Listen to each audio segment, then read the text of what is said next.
right, you guys, next story up is actually pretty sad. So a malfunctioning space heater started a fire in a Bronx apartment building early Sunday morning. Evidently, like I said, the heater malfunctioned. It started a fire in a unit, in a lower level unit, which meant that the people that were above that unit ended up getting trapped, and many of those people died. We had 19 victims of this fire. Of the 19 people, 9 were children. We had somewhere around over 60 people that were injured. Around a dozen, 13 people had to go to the hospital. But just a real tragedy. They said that this was the deadliest fire that they've had in New York, in a residential building.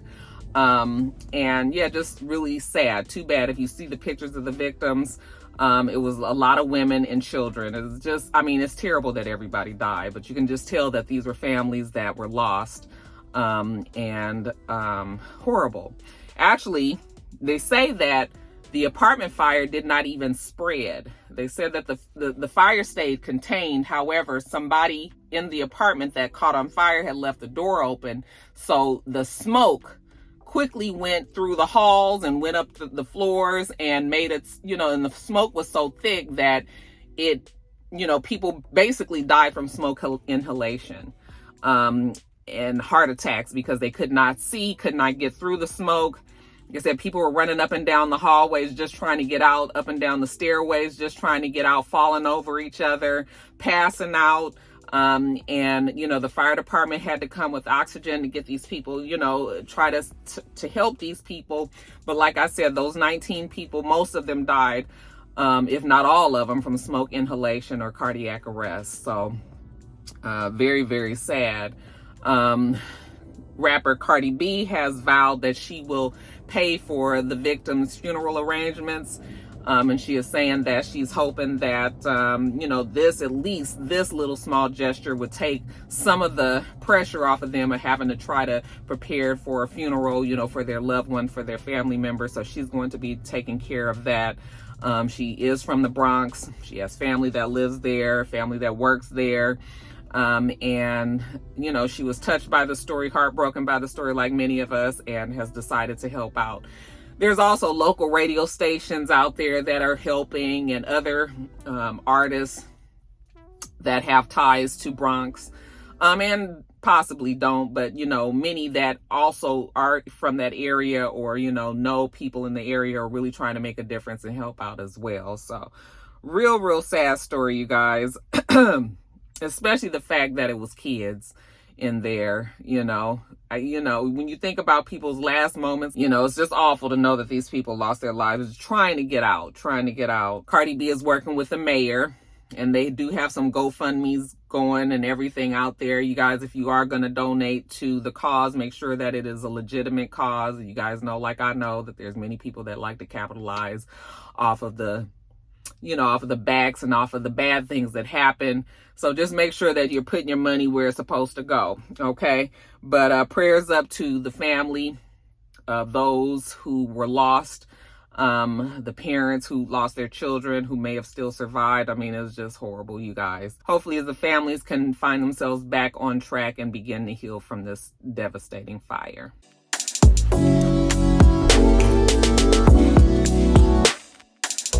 All right, you guys, your boy Kanye. I just said that he was retired. I promise this is it. I feel like Kanye isn't stuck in this manic. He's just always seems to be in some manic prose, okay?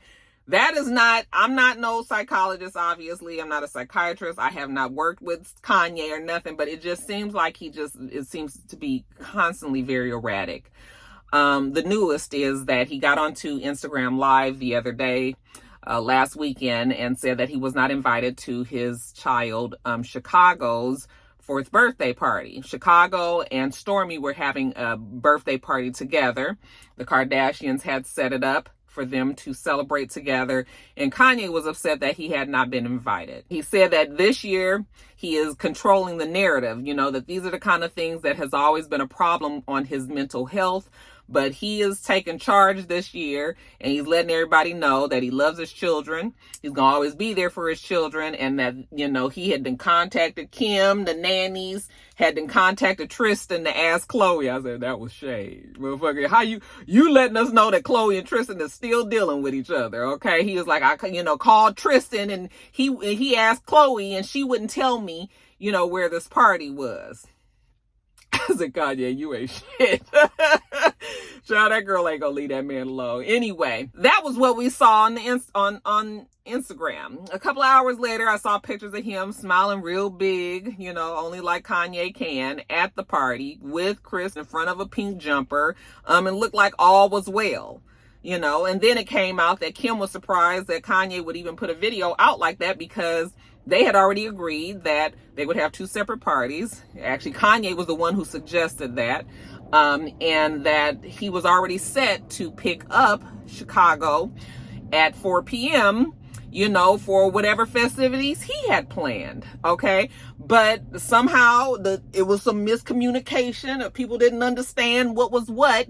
Kanye still wanted to go to the party, and once he put the video out, they gave him the address, and he went to the party. And I was just like, listen, we're not fixing to go through this ghetto shit with Kim and Kanye. Every fucking day is something. They playing tit for tat, trying to piss each other off with this damn relationship, with him with that Julia Fox girl, and her with this Pete Davidson, okay?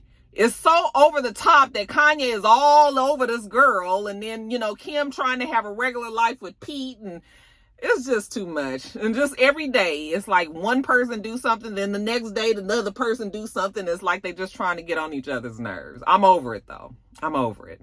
But I feel like we're going to see all these antics all this year, because Kanye, like I said, he's just on one, and he continues to stay on one. Where's Blue? So, I mean, do with that whatever you want. I'm just letting you know that Kanye did make it to the birthday party. The family did let him know where it was, and, you know, all's well that ends well, child.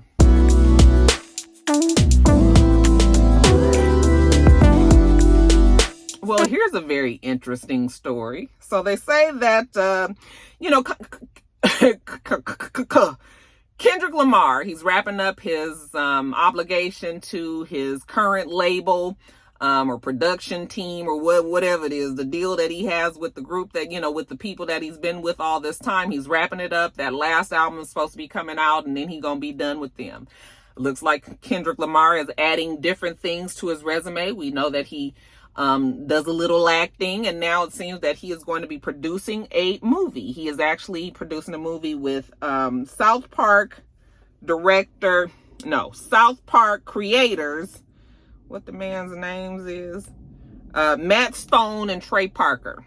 Okay, we don't have a name for the movie yet, but evidently they're producing a movie that is about a black man who is interning at a museum as a he's reenacting a slave. He is reenacting being a slave. In the movie, he discovers that his white girlfriend, her ancestors, owned his black ancestors. Now, I'm listening to this whole thing, and I was just like, is this supposed to be a serious movie or not? Okay, now, when you hear South Park creators, it automatically puts you in that mode of South Park, and whether or not this is supposed to be satirical, or if it's supposed to be, you know, dark humor, or what, I don't know. But, you know, people, of course, have a problem with it. I read a tweet that said that it sounded like a mashup of Get Out and Night at the Museum, you know, the Ben Stiller movie. And I was like, yeah, that do kind of sound a little bit like it. And people are just not necessarily happy with this. Now, we don't have much more information on the storyline and nothing, but just from that little part that I told y'all, how do you guys feel about it? I mean, I guess we can wait to see what comes of it more. I think people, you know, Kendrick Lamar has like this very large Hotep audience. And, you know, the Hoteps can have this tendency to just be extremely woke. So, we'll see if they come around to, why I keep wanting to call this man Kanye? They'll come around to Kendrick and his new ideals, you know, when he comes to producing and all of that. So they don't have a director for the movie yet. I don't even know if the movie has been greenlit anywhere. I think that this is just on the table. This is what him and Matt and Trey are doing. So, I mean, what do you guys think about it? Are you interested in that story? Old twisted love story about, you know, my peoples and your peoples, and how your peoples treated my peoples, and how does that affect us today? Is that something you guys would want to hear or see? Let me know.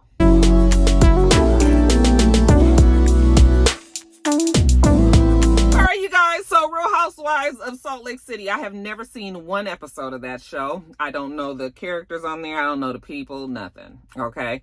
However, it's always some shit with that show. There's a lot of the characters on there, a lot of the people on there, I mean, they done been through some shit and then did some shit. Now, the latest is the Jenny Gwynn, okay, with these racist tweets. So, evidently, she's under fire because back in the summer of George Floyd, okay, when he was killed and everybody was protesting police brutality, and the Black Lives Matter movement was very huge, and you know, people were putting up their opinions of this situation all over social media. She found herself on the side of the police, and she posted a lot of memes and had a lot of comments about whether or not it was right. Let me read one of the tweets to you. Let me get it up. Hold on one second. So this is what she said. Hundreds of blacks shot and many killed, including children, by other blacks every week. That same tired old statement that people love to make. Do you guys not realize that everybody kills their own? Okay, white people kill white people. Asian people kill Asian people.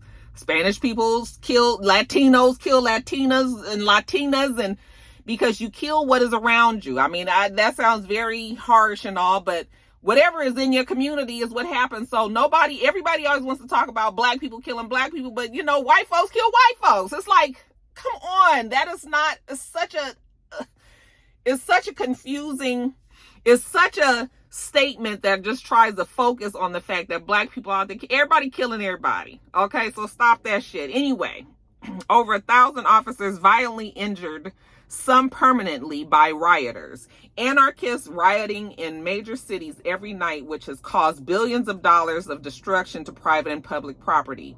And you still think police officers are the problem. You are an idiot. No, you are an idiot, Miss Gwynn, to not realize that these are all reactions to what the police have done. See, people always want to point the finger at what a motherfucker do, but nobody wants to start off with how did we get here in the first fucking place. If you wasn't out there killing motherfuckers out there all willy-nilly, you know, then maybe people would not be rioting, okay? Maybe people would not be going up against the police for things that are wrong that they've done. You can't call all these people anarchists, you know?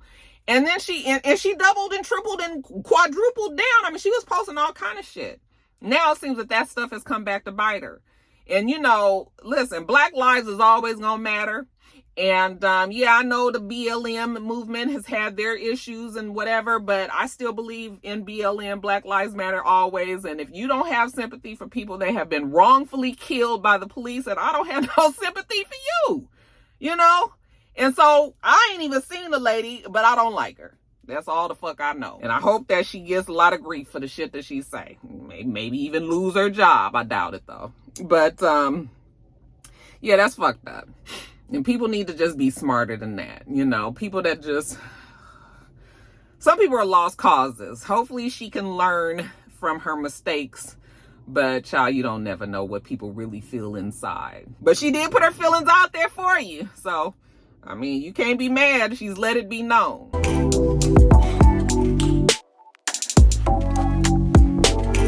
All right, you guys. So Nikki Gilbert. It's always some shit with Nikki Gilbert. Nikki Gilbert was wrapped up all in that Kelly Price stuff, remember? Just annoying, okay? I ain't never seen it for Nikki ever since she was on R&B Diva. Child, I ain't never, ever got to see Nikki Gilbert again. She completely made the taste of my mouth just bad. Well, You guys know that we've been waiting for the second season of P-Valley to come out. You know, P-Valley, just like many other shows, was put on hiatus, put on hold because of COVID and people not being able to film and things like that. But now we've got them back. They are filming the show. I hear that the show, I think, is coming back sometime around end of spring, beginning of summer. Okay, so we're looking forward to that. Well, it turns out that Nikki Gilbert has put up a lawsuit against the creator of the show, what's her name, Katori Hall, and the executive producer, Liz Garcia, and the co-producer, Patrick Ian Polk.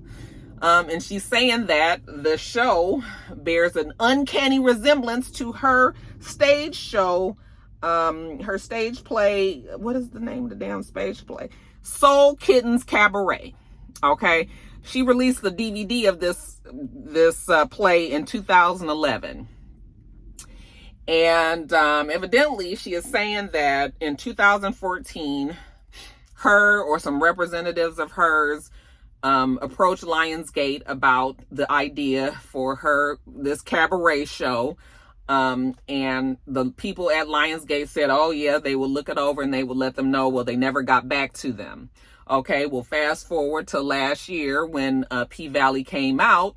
I guess Nikki was watching, was like, wait the fuck a minute, that seemed like that's my shit. And now she's saying that they stole her idea and came up with P-Valley. And P-Valley has turned out to be a huge hit. I mean, it's winning awards, and people that didn't even think that they would have an audience, you know, that they would be an audience who love it. I mean, even Mr. loved the show. Okay, so it was a huge hit. I think it hit everybody by surprise. Now Nikki was like, no, fuck you, pay me. She's trying to get statutory and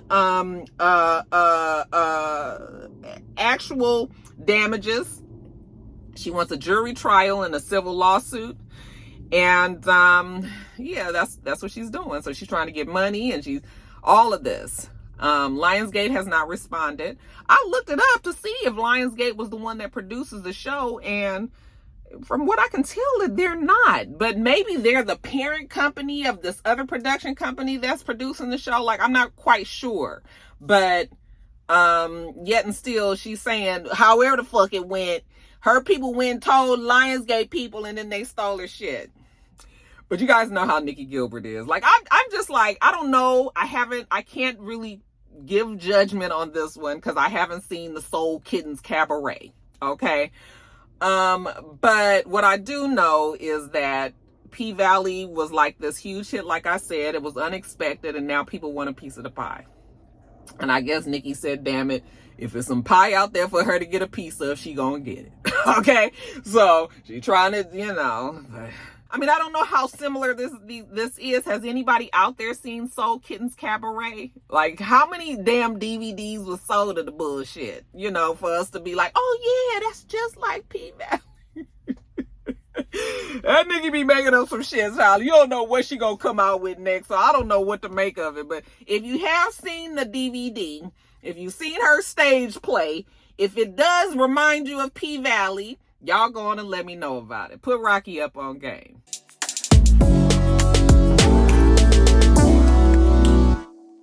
And lastly, you guys, quickies again. Just two quick quickies for you. Congratulations are in order for the Fenty brand. Okay, it seems that she's going to be opening flagship stores in DC, Philly, Houston, Vegas, and LA. Okay. And shout out to Riri, who just continues to grow. Okay, that damn Riri is gonna be a fucking trillionaire, you know, at this rate. Everything that she touches turns to gold. Turns out she wasn't pregnant, you know, so we ain't got to worry about that, because, child, you know, she's still with A$AP Rocky. And it looks like they gonna try to make a thing of this, y'all. So, I mean, I guess we got to get on board, you know. But just love to see this young black girl, unproblematic, handling her business, continuing to grow. Stores out there. I mean, just more money, more money, more money. Congratulations to Miss Riri. And lastly, you guys, Celebrity Big Brother. They have announced who's all going to be on the next season. And it's a whole bunch of people, but I'm just going to tell you the black folks, because that's all we care about. We got Lamar Odom. We got Nene Leakes. I said, oh, now it all makes sense. Now it all makes sense why NeNe has been out there just getting on our fucking nerves in social media. She had to make sure that her name stayed out there because she's about to be on Big Brother. And that means that you need to see, you need to watch. Okay, it's drumming up the interest in her. I knew she was trying to get her ass back on TV and it worked. So good for her. So again, NeNe Leakes, Neo, Todrick Hall, Tiffany Pollard, you know, I Love New York.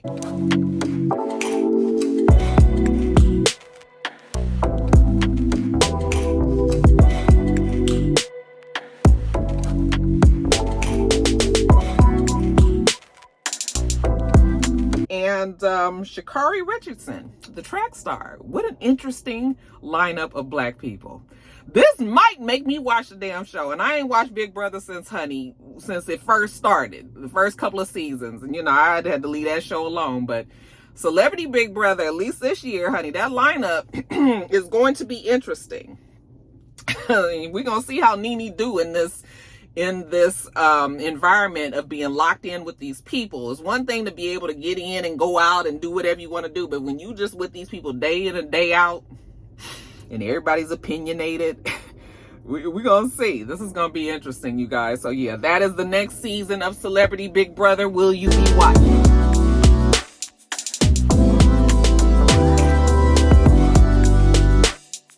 All right, you guys, I got 10 minutes and I got to be in a meeting, so let me get off of here. We do this every single week.